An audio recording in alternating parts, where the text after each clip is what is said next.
When we get down to tell you about Washington, I'm sure you know about that now. Luke Jackson, who blew his fourth save Tuesday, he came in to retire six batters to win the game. Look, I'll tell you what, they call Austin Riley the human cheat code. Okay, and that's what he does. So Atlanta's win actually overshadowed what could be another trade candidate, Madison Baumgartner. He allowed 2 runs, 6-6. He walked two, and he left the game winning 4-2. He now has a 2.12 ERA in 9 games against the Braves.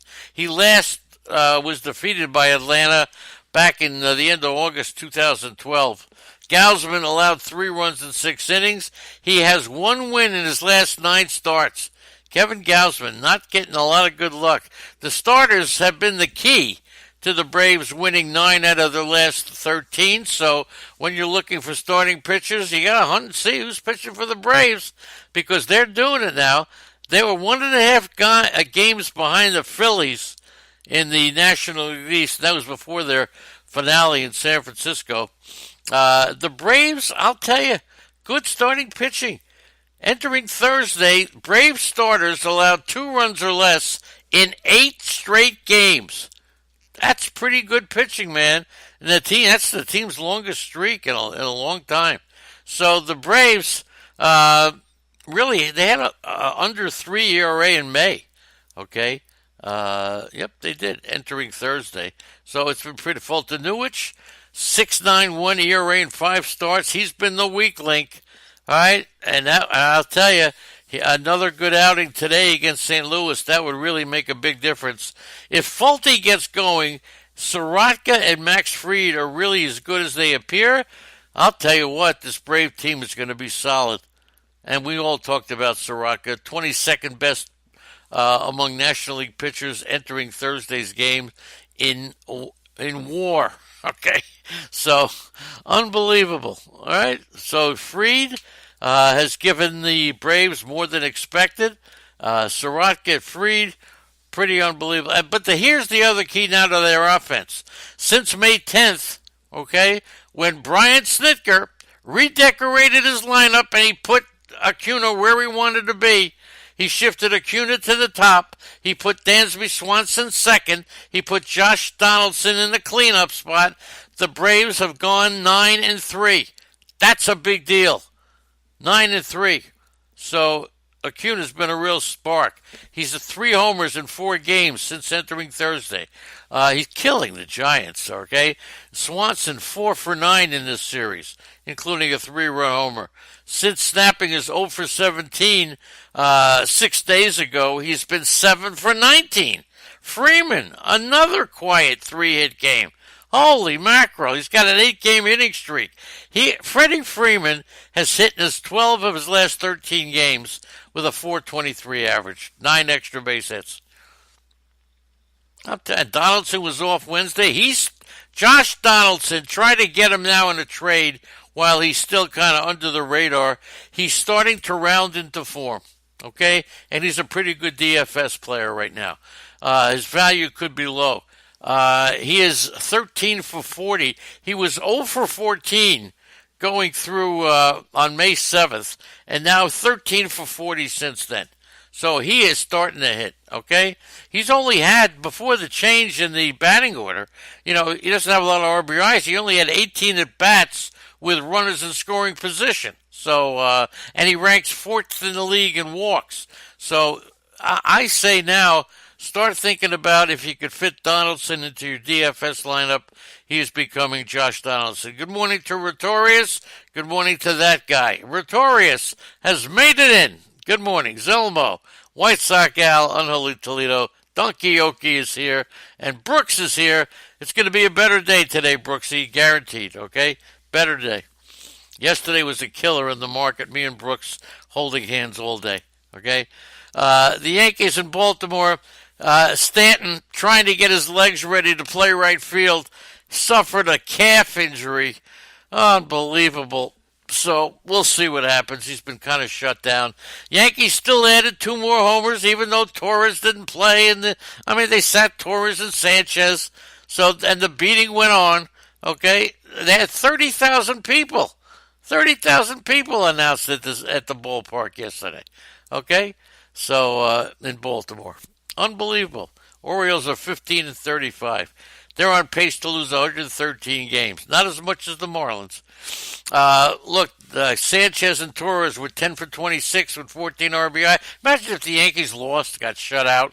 Holy mackerel. I don't, come on, man. What baseball player playing against the Orioles, the team that, combined 10 for 26, 7 homers, 14 RBIs. Gleyber Torres and Gary Sanchez allowed to be put on the bench? You think those guys, I don't get it. I don't think that was very good for the team atmosphere. I think Sanchez and Torres, they may have been ticked off. What for? Play it, man. Play it. Who am I to tell Boone what to do?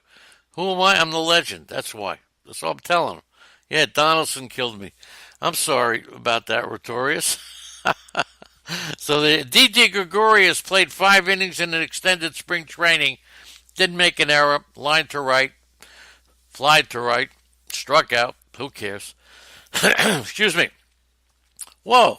And Jimmy Paxton, James, if you don't know him personally like I don't, threw a simulated game in Tampa on Friday, and that he extended the Yankees, team in Lakeland. But there's a possibility Gregorius could get at bats against Paxton if the Yankees think he's ready. We'll see. If you think you're ready, you can stay tuned for the Gangsters coming up with Lou and Cha-Cha. That'll be at 10 o'clock. And come to Lenny Melnick, FantasySports.com. I got to tell you something. You got the greatest people in town in this podcast. It's just a phenomenal place. And I urge you to come here. If you're listening on Spreaker, Looney Tunes, YouTunes, Cartoons, wherever you're listening, come on in. The live podcast from 9 to 10, that's me.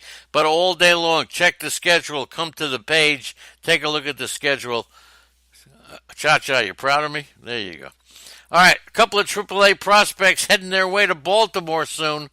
And I had a Baltimore beat writer on the other day. We talked about Ryan Mountcastle. I asked him the question, does he have a position yet? And the answer was no. Looks like Mountcastle, Chance Sisco, and outfielder DJ Stewart are all posting very, I'll use the word gaudy, stats their first 2 months in the International League. Mountcastle's just 22. It's his first taste of AAA. So he moved from shortstop to third base. Then I saw him in the outfield. I saw him play third base in the Arizona Fall League. He looked uncomfortable. He's too big to play third base. He's 6'5".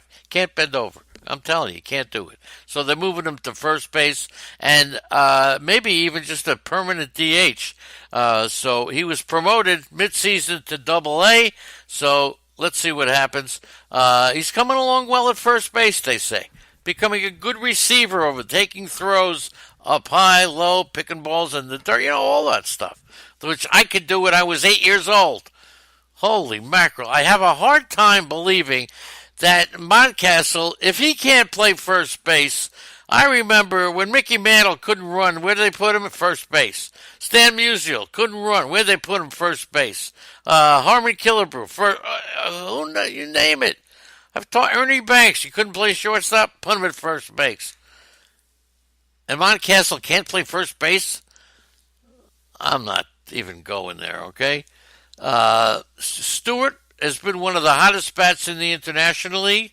He did have a 3-hit day on a Wednesday. He's batting .460. .460 with 14 extra base hits in May. Unbelievable. He's got more power than he had. His power's increased, the whole thing. Same thing with Sisco, who we saw remember that game? I think he had 3 home runs in one game in the exhibition season. So anyway, that's where the Orioles stand.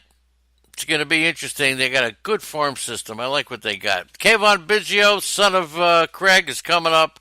9th best prospect in Toronto's farm system by Baseball America. So we know that's going on. He's an infielder, plays mostly second and third. Okay, so we'll see what happens with Biggio as he's coming up as well.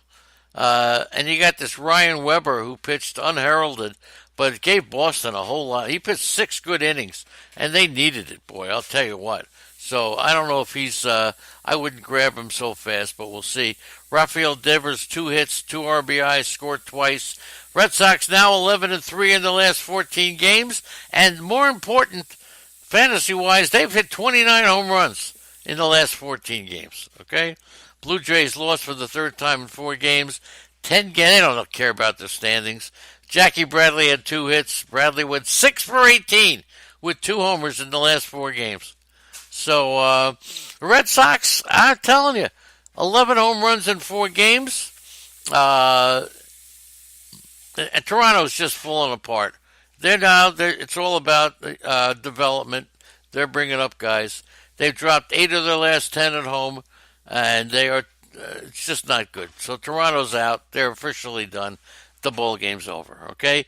Rowdy Tellez hit a double, extended his active hitting streak to 8 games, and he's batting .323. So it's another. What happened? Andrea just yawned. And making coffee. There you go. The Cubs and the Phillies.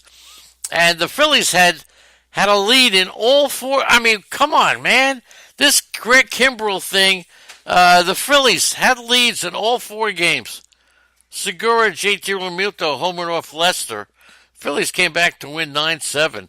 But McCutchen had 2 hits. Phillies won for the 5th time in 7 games. Aaron Nola pitched 5 1/3, a 3-hit ball in his 2nd straight win. But the Phillies bullpen was not good. They won. They won 5-4 in the opener on Monday. They also held. They've had leads, and then Hector Neris comes in. It's always an adventure with him. A lot of teams. I'll tell you, isn't it interesting that could it be that the team that gets Craig Kimbrell wins the National League East? Is that possible? Whichever team gets him, that's the team that wins. I know Toledo says that Stroman will likely be traded. Jay Bass, was I wrong to drop Dyson and the steals for Biggio? Yes. Dyson himself gives you 1 or 2 points. That's it. Now, I think Biggio will have more of the RBIs, home runs, etc., but I don't know how close those categories are for you. But, yeah, Dyson has shown, and they got nobody to play the outfield. I mean, there's nobody. Rizzo and Schwarber homered for Chicago. They've won 3 out of 4. Rizzo finished with 4 hits and 3 RBIs, but the Cubs couldn't overcome a second shaky performance by Lester. Lester was 8-0 with a 1.49 ERA in 10 starts against Phillies. Coming into the game, Segura doubled in the 3rd. He's got a 14-game hitting streak. Pick him up in DFS. 14-game hitting streak. You know, as I was talking last night at dinner, I like players, good hitters. You know, hitters that we call good. I like those guys when they got a bad hitting, non-hitting streak going. They're like 0 for 14. But I like some guys like Segura, who is just a pure hitter when he's on a hitting streak too. So it's a little tricky, but there's more to it. So there you go. So look, Phillies and the Cubs. Imagine both teams they competed for Bryce Harper. They've been competing. Lucas Giolito, how about that one? Bennett Carroll gets credit for that, our producer on Sirius Radio for a couple of years. Lucas Giolito continued his run of strong starts. Brilliant game. And Eloy hit another home run. Moncada doubled in a run and scored. Tim Anderson reached base 3 times. Whoa, I'm telling you, I thought the White Sox would be a much improved team this year. And I like what they're doing, okay? Good night to be a fan of the White Sox. And at the same time, Dylan Cease allowed 1 run over 6 innings with 7 strikeouts, 4 walks, okay, in AAA. So there you go. Giolito, first complete game shutout for the White Sox since Chris Sale did it, but still, who cares about that? It's Giolito. 107 pitches, 82 for strikes, a 4-hit, 9 strikeout. They called it a masterpiece. Okay, so there you go. Nice going for Cholitos. Turned out